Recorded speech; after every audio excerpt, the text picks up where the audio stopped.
Today we are going to learn how to simplify fractions. Okay, so first of all, we're going to talk about what it means to simplify a fraction, what a simplified fraction is. So let's take, for example, the fraction 12/24. First, we're going to draw a visual of that.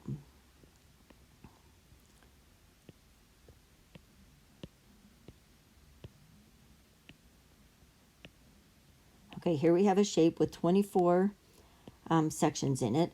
We're going to color in 12 of those sections to represent our 12/24. Okay, now a simplified fraction is an equivalent fraction in its simplest form. So in other words, remember that in an equivalent fraction, the amount always stays the same. In this case, our orangey yellow is the amount. It is going to stay the same. What changes is the number of pieces and the size of the pieces. So in a fraction, in its simplest form, we want the fewest number of pieces and the biggest pieces. So what we're going to do is we're going to come in here and we're going to erase some of these lines.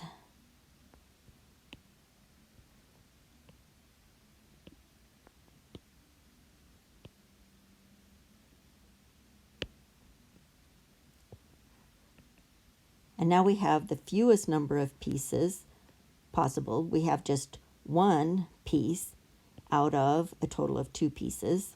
And our one piece is larger than the 12 pieces we had before.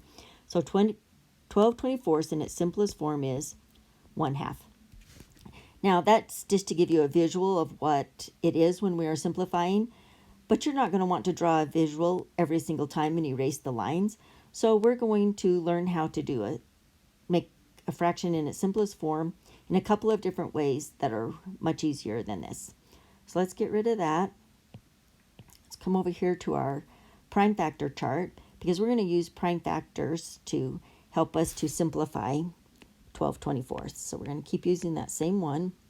We're going to first list all of the prime factors of 12 and then all of the prime factors of 24. So if we look up here for 12, we've got 12 is made up of 2 2s and 1 3. So 2, 2, and 3. We can put a times in between them. This little dot that's halfway up and halfway down is another way to write times. And our 24 has 3 2s and 1 3. Now we can check to make sure that this is correct because 2 times 2 is 4, times 3 is 12. And then 2 times 2 is 4, times 2 is 8, and 8 times 3 is 24. So we do have that correct.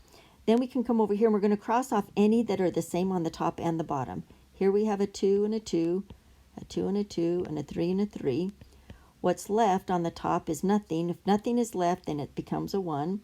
What's left on the bottom is a 2. So 12/24 in its simplest form is 1/2, and they are equivalent fractions. Okay, now we can also use the factors to help us to find the simplest form. So I'm going to erase this real quick.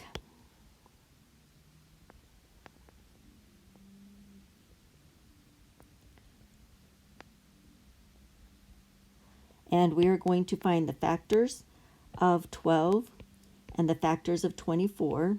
And then I'll show you how we can use those factors to help us find the simplest form. So the factors of 12 are 1 times 12, 2 times 6, and 3 times 4. The factors of 24 are 1 times 24, 2 times 12, 3 times 8, and 4 times 6. So what we're going to look for is the greatest common factor, or the largest factor that they have that is the same. So if we look at this, the largest factor of 12 is 12, and there is a 12 over here. So we're going to use that. That's going to be our greatest common factor. You'll sometimes see the greatest common factor abbreviated greatest common factor. So we're going to take our 12/24.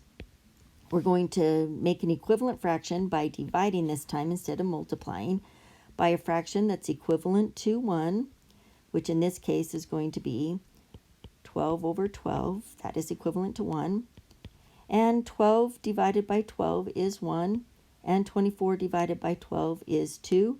And so 12/24 in its simplest form is 1/2. Now, if you're going to use this method, you do have to use the greatest common factor. We could have used another factor, for example,